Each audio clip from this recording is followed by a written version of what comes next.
Hello बच्चों, इस question में गिवन है हमें कि एक बॉडी है जिसका मास गिवन है 2 kg। इनिशियली ये रेस्ट की कंडीशन में है। इट मींस हम ले सकते हैं इनिशियल स्पीड एज 0। देन इस पर एक हॉरिजॉन्टल फोर्स अप्लाई किया जाता है 7 न्यूटन का।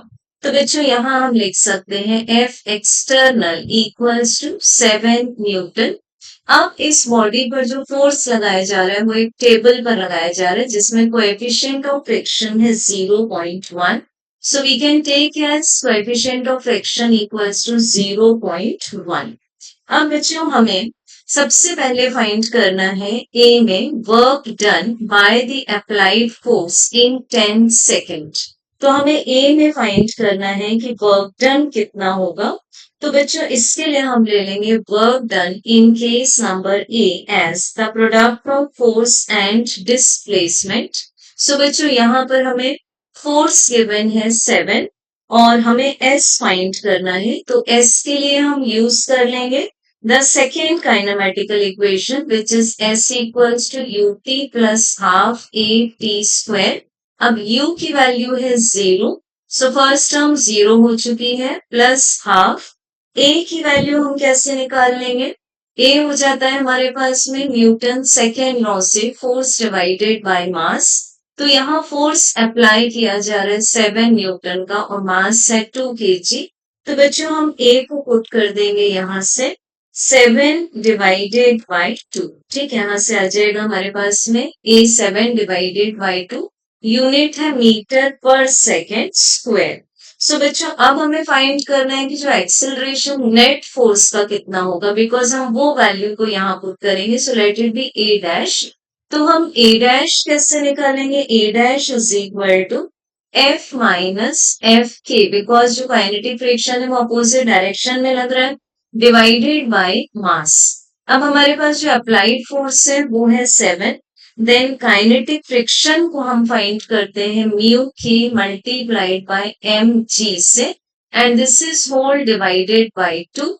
तो बच्चों ये क्या आ जाएगा हमारे पास में? दिस इज 7 माइनस म्यू के की वैल्यू है 0.1 मल्टीप्लाइड बाय एम की वैल्यू है 2 मल्टीप्लाइड बाय 9.8। तो ये हमें तीनों का मल्टीप्लीकेशन मिल जाएगा 1.9696, और इसको हम डिवाइड कर देंगे 2 से। तो अब इस वैल्यू को हम पुट करेंगे बच्चों यहाँ पर। सो ये आ जाएगा हमारे पास, this is A dash. A dash की वैल्यू क्या आ जाएगी हमारे पास में? That will be 2.52 metre per second square. ठीक है, सो इसको पुट किया 2.52, और t हमें जो टाइम गिवन है हमें 10 second. So this 10 square will be 100। तो बच्चों हमें s का आंसर यहां से क्या मिल जाएगा? 126 मीटर।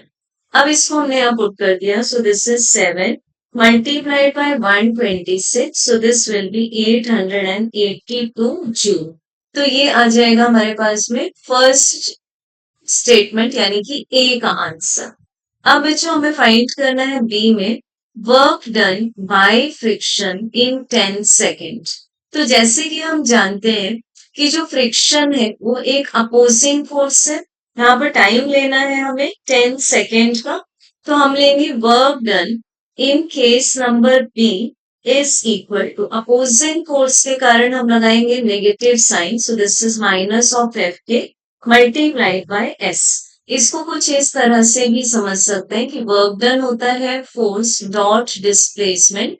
अब यहाँ पर जो एफ के होगा that is force of kinetic friction, को डेफिनेटली जहां डिस्प्लेसमेंट हो रहा है उसके अपोजिट डायरेक्शन में एक्ट होगा। तो हम बोल सकते हैं कि एफ के और एस के बीच का जो एंगल है वो 180 डिग्री है। तो इसको जब हम लिखेंगे cos 180 डिग्री, तो cos 180 डिग्री इज -1।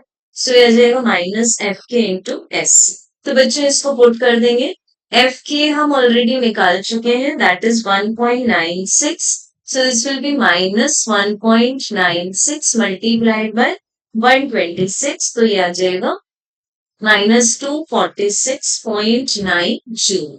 ठीक, अब बच्चों सेकेंड केस का आ गया हमारे पास आंसर माइनस 246.9 जूल, और फर्स्ट केस का आंसर आया था हमारे पास में 882 joule. Now checking for case number c.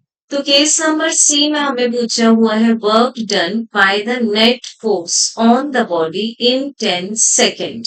तो बच्चों केस सी के लिए हम क्या लेंगे, work done by the net force is equal to work done in the first case that is A case plus work done in case B.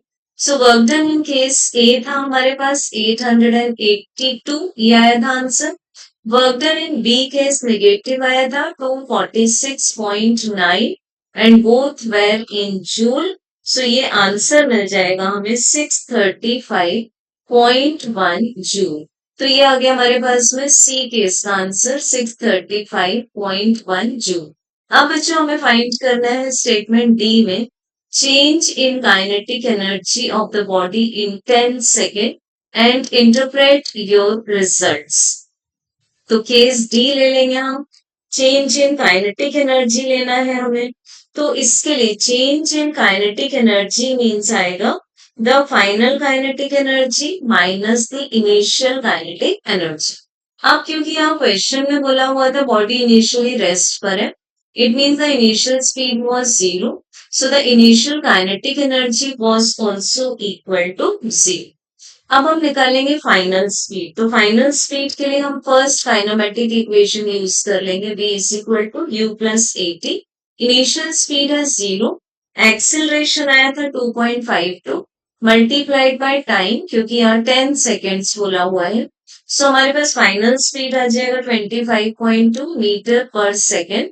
तो बच्चों final kinetic energy क्या आएगी, half mv square. This is equals to half, mass given है 2 kg, V find किया है 25.2 और इसका है स्क्वायर। तो ये आ जाएगा हमारे पास 635.1 जूल। सो बच्चों हमारे पास में यहाँ अप्लाई हो जाता है एक्चुअली वर्क एनर्जी थ्योरम। तो हम देख सकते हैं कि हमें जो वर्क डन अब मिला है, जो हमें चेंज इन काइनेटिक एनर्जी के इक्वल मिला, तो हम बेसिकली यहाँ फोर्थ में और क्या अप्लाई कर सकते थे क्योंकि सी और डी दोनों में ही 10 सेकेंड में पूछा हुआ है, तो हम डी में वैसे डायरेक्टली आंसर लिख सकते थे that the change in kinetic energy is equal to the work done by the net force. So I hope you have understood the question very well.